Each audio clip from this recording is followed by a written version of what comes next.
Hello, everybody, and welcome back to another episode of the Godfather Network podcast. We're super excited today because today we have a very special guest, and we're going to be talking about what everyone is talking about out there. We've heard about artificial intelligence, AI, we've heard about Chat GPT, and now we're going to be talking about digital strategies for small businesses. So I'm super excited about the first podcast, the first episode of 2025, excuse me. And very excited about what we have to offer. The great information we're going to be sharing with you today with our special guest. So let me not delay it any further. Let me bring up our special guest, Ms. Rachel Thibodeaux. Rachel, how are you, ma'am? I'm good. Good to be with you, Awesome. Pablo. Awesome. It's always a pleasure to have you in our podcast and always to have you in our network. So, Rachel, we're very excited. This is the first podcast of 2025. It's super excited. Ooh, One I of the feel things that I special. awesome, and you know what, you are special. And one of the things that we're saying within our network and within our team, we're like excited, and we're definitely claiming that 2025 is gonna be our year, and it could be your year as well. So let's get started. I'm going to briefly go into introducing Miss Rachel. Rachel, just tell us a little bit about yourself. Who is Rachel in the professional realm and the entrepreneurship realm? Oh, wow. Well, I am an award-winning speaker, a brand and marketing strategist, digital brand and marketing strategist. I also have a podcast called Project Get Out Your Own Way. I'm an author. I spent over 16 years, and even saying that is a little mind-boggling, but over 16 years in corporate, working for companies like JP Morgan Chase. My last employer was Principal Financial. So you may see kind of a pattern there. I spent a lot of time in financial services, working in different roles, at one time being licensed as a financial advisor, relationship manager. I worked in sales. And I mean, for the most part, I enjoyed my time in corporate, not the whole time. But throughout that time, I felt kind of a pull to entrepreneurship, and I did act on that. I like to say I've always been entrepreneurial, even if I wasn't, or before I became an actual entrepreneur. While I had a 9 to 5, I did some consulting. I did some speaking. I helped form a group at one time where we did real estate investments. A few of my buddies, I did some real estate investment, had a couple of investment properties. I did network marketing for a while. I mean, I tried these different things because I always felt I wanted to do more. And I also liked, once I kind of understood the whole concept of multiple streams of income, I liked that. And so I wanted to explore that further. But it wasn't until August of 2013, I left my job, as my mother says, my good paying, good benefit having job. And as you can imagine, my parents, as a lot of us have experienced this, they were a bit surprised. They had a few things to say, but for the most part, supported me. And frankly, I didn't have a concrete plan. So I can understand their concern.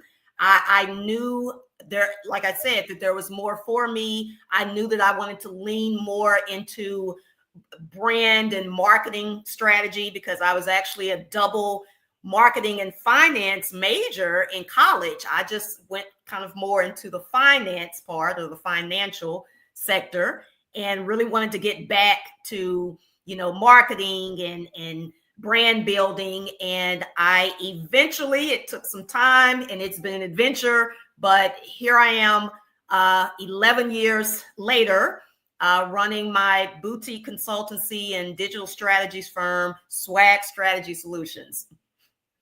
That is incredible. It's amazing. You mentioned so many talents, so many areas that you ventured into. But one thing that before we even go into the topic, something that triggered my interest was that even before you left your 9 to 5, you were already an entrepreneur, and a lot of people that are out there doing 9 to 5s and they have a side hustle. They're entrepreneurs, but sometimes they think they truly believe that they're not entrepreneurs. But in my book, if you're an entrepreneur, if you have a side hustle, like they say, if you're burning the candle from both sides, you are definitely an entrepreneur. Now, you mentioned that you walked away from corporate America, completely walked away from corporate America Mm. 11 years ago. Yes, yeah, it's a little crazy. It's been 11 years, over 11 years now. Now, I'm going to ask you this question because I want to make sure that our people that are always plugging into our podcast, they're entrepreneurs. Some of them are 9 to 5. They have their full time jobs. They have their corporate jobs. They have their side hustle. Some are afraid to give that step, walk out into working on your own and never Sure. looking back. One question that I have now, when you decided that first year that you decided, okay, I'm going to go be an entrepreneur. Did you make a choice? Did you decide? Or this was your one way out and that's it? This was a do or die situation. And it's cliche when they say, well, yes, it's a do or die situation and dying was not an Right. option. Was it something like that? Or what were you thinking or experiencing when that first year you just walk away from that corporate job that every 2 months, I mean, every 2 weeks, you have your secure paycheck and Oh you yeah. have your health benefits. What was going through your mind?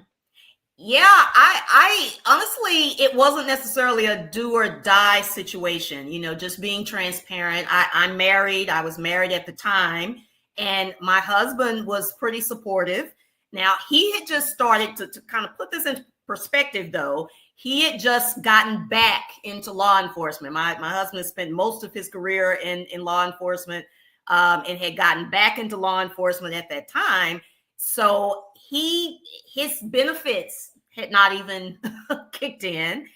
And it was one of those things we talked about, and he was like, this is good as time is any to really explore this. And so I did feel his support, and I had the mindset, frankly, that if it didn't work out, and I didn't allow a lot of room for it not working out, but some. And I said, if it absolutely did not work out, I mean, I figured I would get another job. I figured I had enough experience, skills that I could go back, into corporate or wherever I would land and get another job. Now, that really wasn't my preference. And once I got into full-time entrepreneurship, it was like, whoa. I mean, because it was not exactly as I expected, as you probably can imagine. There were plenty of bumps along the road, and learning and kind of falling down and getting back up. You either figure it out or you don't. Right. Right. Wow, that's great. That's awesome. And I really wanted to hear that part of the story because we network with so many people, and that is one of the biggest challenges, especially when you work for the government and when you have a pension that it's coming in and you've put in 17 years of service, and Wow. here you are trying to debate whether you should walk away from that pension or you should continue doing Yeah. working your hustle.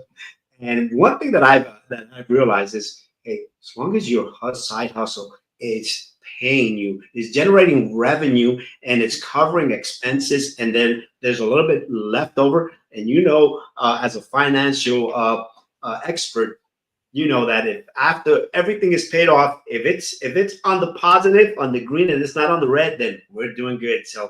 folks, if you don't consider yourself entrepreneurs yet, but if you're always on that positive, continue moving on. So now, talking about moving on, we're going to go right into our topic. And today's topic is very exciting. Prior to coming on to this podcast, Rachel and I had a great conversation.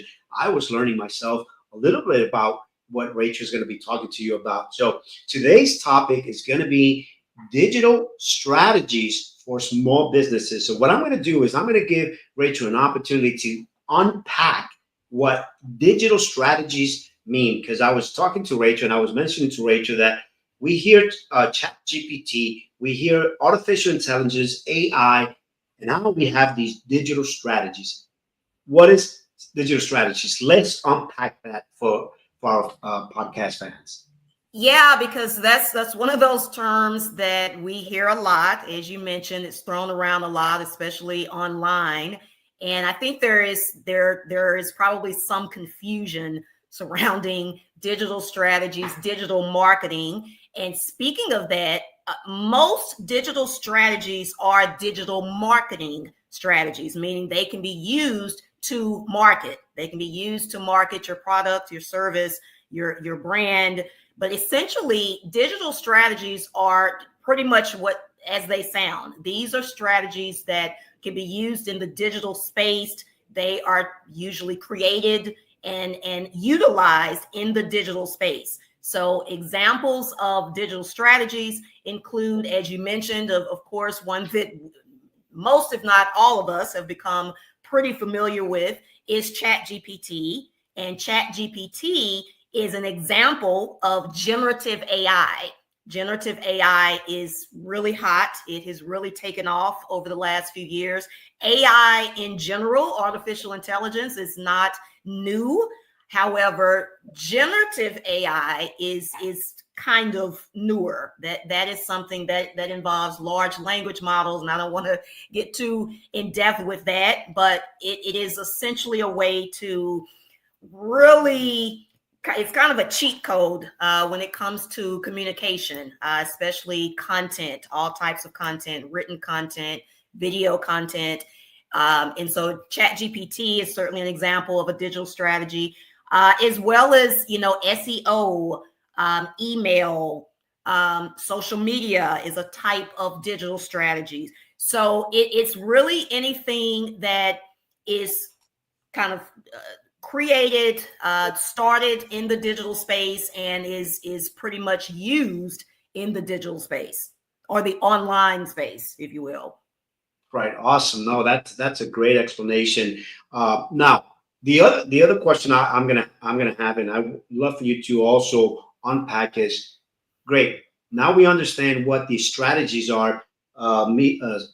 Digital strategies.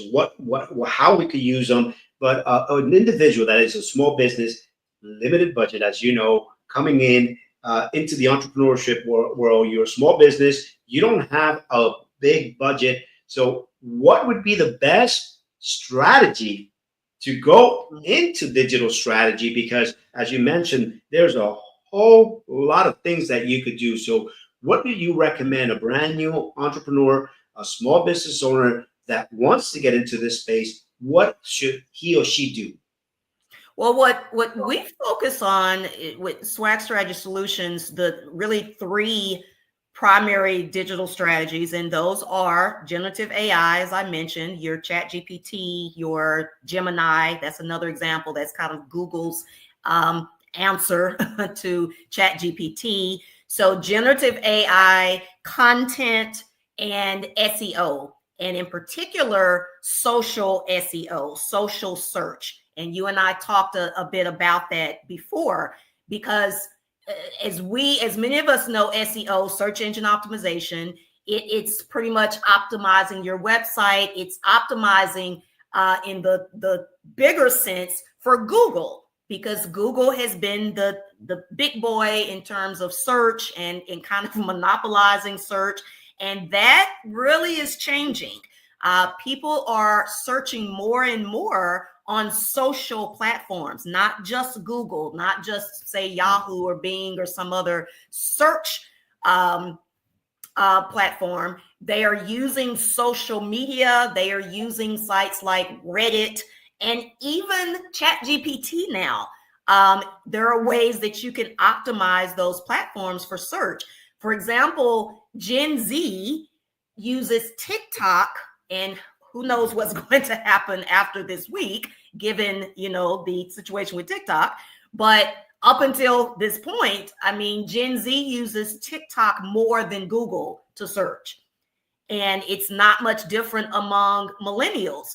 And, even on sites like Instagram, and of course, YouTube, of course, is owned by Google. A lot of search going on those platforms. So it is really beneficial to know it. Either you know yourself as a business owner. If not, you certainly need to partner with someone or hire someone who can help you with that, because it can make a big difference how you are optimizing these various social platforms in addition to Google. And I mean, there are some SEO specialists and gurus out there who even think we're going to get to a point where Google won't even matter as much in terms of search. Wow. And when you say Google won't matter that much, is because a lot of searches are being done in other platforms, like you mentioned, social media platforms. Exactly. And who's this, and as far as something like that happening, I mean, me, myself, I don't see Google going away anytime soon. I don't know if that will ever happen completely, but I can see a time where it will not be as important to optimize for Google versus other platforms. And I don't know if I talked about the third strategy that we really, really focus on, and that's content. It's content strategy, because just about everything is content or can be content. And content is a great way to support your brand. It's a great way to highlight and market your brand, your business. And there is some strategy involved, though. Thus the term content strategy, right, or content marketing. We hear the term content a lot. Like, right, that is another term that's thrown around a lot. You need content and, post content, right, and more content. You need to be consistent with your content, but content without strategy, content without marketing is far less beneficial. And it's interesting you mentioned content and content marketing, and how those terms are being utilized interchangeably. But on a high level overview, I don't want to go in depth with all your strategies, because I know I'm going to talk a little bit about also how is it that individuals could get engaged with your company, with yourself, and how they could get engaged into that particular coaching sessions, or learn about these strategies. But when you talk about content marketing, can you give us a high level overview of what that is? Because a lot of people believe that content marketing is you going out there and just talking about crazy things, and they think that they're promoting their business. But like you said, everything has a strategy. Give us a high level overview of content marketing. Well, just think about those two terms together. You have content and you have marketing. So content marketing is all about using content to market. And an example of that, I mentioned TikTok before. There's a lot of content on TikTok, just as there's a lot of content on other platforms like Instagram, like Facebook. But a lot of content on TikTok, but some of that content is actually being used to market. And the difference in content marketing versus just content, there's usually a call to action. There should be a call to action with content marketing. There should be an understanding of who you're talking to. You need to be clear about your target audience or your ideal customer, your ideal client. Who is it that you're directing that to? Because otherwise, you're just kind of talking to everybody. You're just kind of throwing stuff out there. And there is content that does well, that's speaking to the masses, but it's usually a different business model. The type of content that's just kind of put out there, that's usually when someone is looking to be paid directly through the social media platform. So for example, if you are, you're into your dog and you make funny videos about your dog and it makes people laugh, and, other people love dogs, so they love that type of content. Well, usually you would get monetized that way through YouTube or through TikTok, wherever you're putting those videos. But that's probably the only way you're going to make some money, because unless you are promoting a product for pets, unless you have a partnership or a brand deal with a related company, unless you yourself have a product, maybe you have created some type of special dog food or something that an actual product or service that you can sell, then that's a whole different business model. So content, for it to be marketable and for it to be leveraged to market, there has to be some strategy. There has to be call to action. There really has to be an understanding of who the audience is and what we are looking to do. We're either looking to sell a product, sell somebody, even if it's somebody else's product, but there is a key objective there for how you're going to translate this content into money. Wow. That is incredible. The way that you explained it makes a lot of sense. And just hearing you talk about content marketing, one thing that stood out to me was something very key that I've always learned is content. Always know who your target audience is, and that is very, very true. Who your audience is, provide that educational information, and another key thing that I picked up from your explanation, Rachel, was that have a call to action, because I've seen a lot of great educational content. I've seen people. I think this is very big in TikTok. For whatever reason, I'm able to see TikTok videos on other platforms like Facebook. I somehow they're interconnected. Yeah, because people share them there all the time. Okay, because I'm not too savvy, with digital platforms, but I know what things are coming from. And what I've seen is I see a lot of people within the financial industry. They create short video content, great information. It's basic information about a specific topic. A big topic that is always shared is life insurance. They talk about life insurance and they explain it in such great, simple terms. And then at the end of the video, after they're educated, there's never a call to action. Yeah. I'm like, I wish I could get connected with that individual. No call to action. Right. And that was something that you mentioned. Definitely have that call to action. Now, you spoke about your target audience, having a target audience. Who is your target audience? We spoke about small businesses, but exactly who is your services catered to?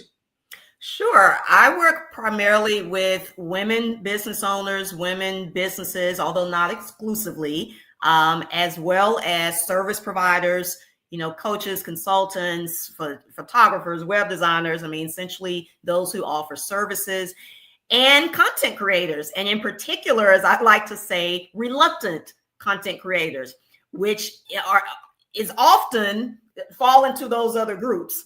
Usually small business owners are also content creators, but not always as just, out of desire. It's because they feel that they really need to, and it's important. And so it's like, okay, I'm going to create content, but usually they're not masters of content. It's not something they sleep and breathe. It's something that's a part of, building their business.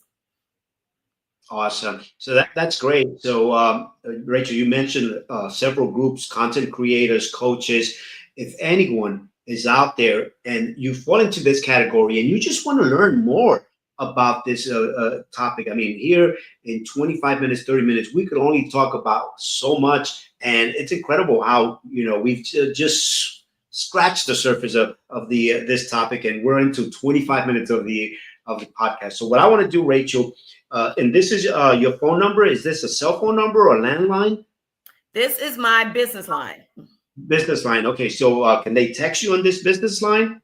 No text, but they can text. call. Okay. So people can call. Hey, look, this is awesome, Rachel.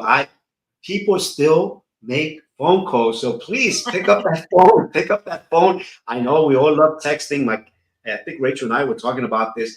My kids, they love to text, even if they're in the same house, second floor. They'll text, "Hey, Dad, dinner's ready. Give me a call or come downstairs."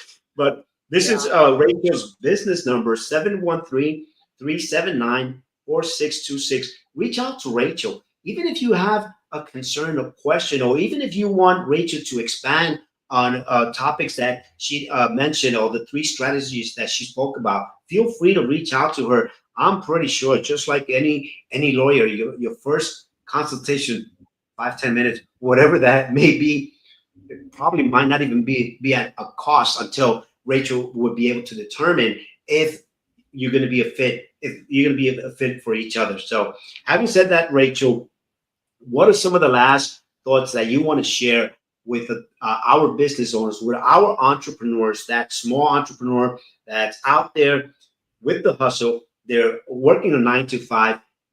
How can they best start implementing these strategies in their I would business? say a couple of things. For one, I really encourage business owners, marketers, content creators to embrace the digital space and embrace digital strategies.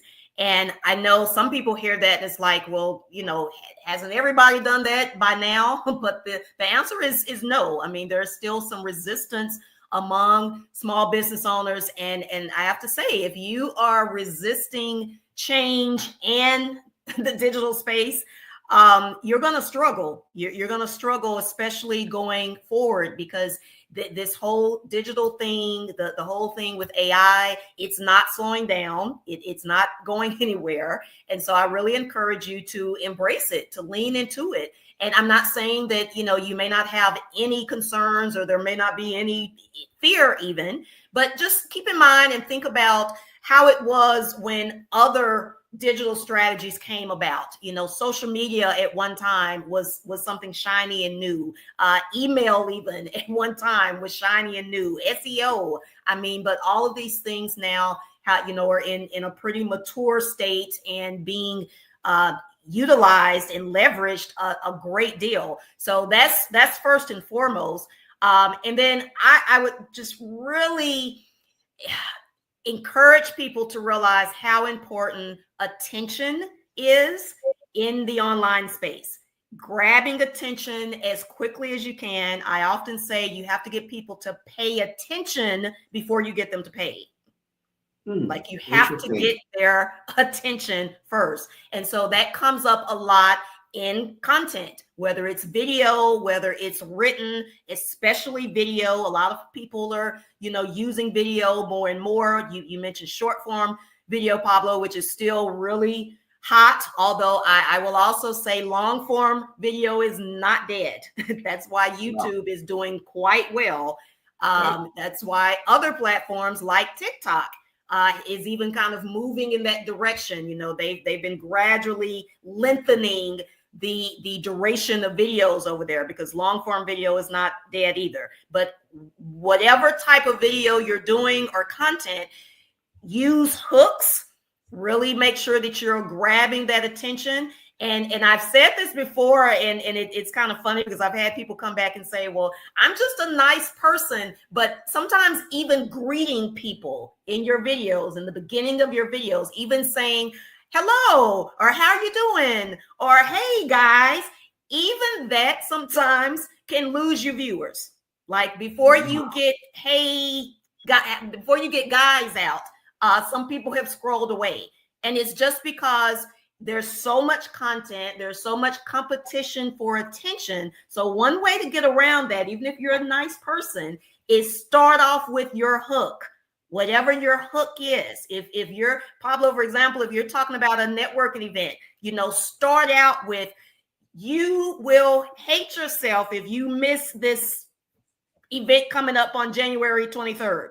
Or there are 3 things you're going to learn or you're going to come away with from this networking event. I don't want you to miss it. Like start off with that, because you have to first hook them. That's the whole point of, the term. It is designed to hook people. And then you can go into your intro if you still want to. If you want to then say, hey, I'm Pablo, da, da, da, da, that's fine. But start off with that hook. Give them a reason to keep watching. Wow, that is awesome. And you know what? Because it works in written form as well. With your emails, with your posts, whatever it is, give them a reason to keep tuning in. Wow. So, listening to Rachel and giving those advice, very important. Embrace digital strategies, embrace the change. And also, like you said, give them the hook at the very beginning. So instead of the very beginning, I'm going to tell you at the very end, you must be part of the Godfather Network. You cannot miss out being part of it. We have great people that are tremendously experts, and they're willing to give out all this great information at no cost to you. So, having said that, Rachel, I want to just thank you so much for being part of this podcast, the first one of 2025. And without further ado, what I'm going to do is I'm going to put Rachel's number here once again, that 713 number, and I'm going to leave it there for a little bit. Make sure, jot down that number, give Rachel a call. And the last thing I wanted to mention, Rachel, when you said embrace change, I don't know why, but that I think it was that movie rental company called Blockbuster, I think it was, right? Yep. When they were not embracing the change, when they had the video cassette, video VHS or whatever they call them, they used to call them back then. Yep. I'm dating myself now, but those video cassettes, and then you had Netflix in the early stages of of the CD rental, and then they were talking about streaming and Blockbuster. Yeah. What did they say? And Pablo, you know the story, right? That Netflix offered to partner with Blockbuster and they turned them down. Like the story is they actually laughed at them. They declined, and that was the one reason, Rachel, that I brought up when you said you need to embrace change. You need to get into that space, because if you don't, I mean, it's sad to say you're going to be left behind, because it's crazy. Absolutely. Look at Netflix now. Netflix. I remember. I think the story. There was a docu series that came out where Netflix is wanting to sell their concepts to Blockbuster, and they don't want it. I think it was something like that, and they go and they just do their own thing. And look at what Netflix is at now. Who was going to think that that you were going to be able to stream movies online? Absolutely. Even that other red box that they usually had right outside the store, some of the stores, CVS stores, they're going out of business too. Less and less and less. So bottom line is, make sure you embrace that change. Digital strategies, embrace it somehow, some way. Get into that space. Now, I am going to say this, Rachel. Sometimes, as entrepreneurs, as small business owners, we want to save money and we want to do it ourselves. Don't be everything for your business. Right. You're an expert. I've learned that the hard way, Rachel. Sometimes I wanted to create my own website. I wanted to do all this, all that, and you know what? At the end of the day, you get stressed out. Yep. Frustrated. Hire an expert. That's the number 2. Rachel Thibodeaux. Rachel, thank you so much for sharing that great information with us. Sure. And the last going away message you want to leave them with. I will add, in addition to the number, you can also connect with me on LinkedIn. You can find me on LinkedIn, as well as our company page, Swag Strategy Solutions. But I'm on LinkedIn, Rachel Wilson Thibodeaux, Rachel W. Thibodeaux. I'm on Instagram, Digital Assets with Rachel on Instagram. So, and also YouTube, Brand Sale Profit. So I'm not one of those who has kind of a consistent name across platforms. There's reasons for that, but just wanted to add those as well as other ways that you can connect. Awesome. There's a strategy to that. So if you call Rachel, you'll find out that strategy. So Rachel, thank you so much. Thank you for everyone for tuning in, and we'll see you next week. Take care. Bye-bye.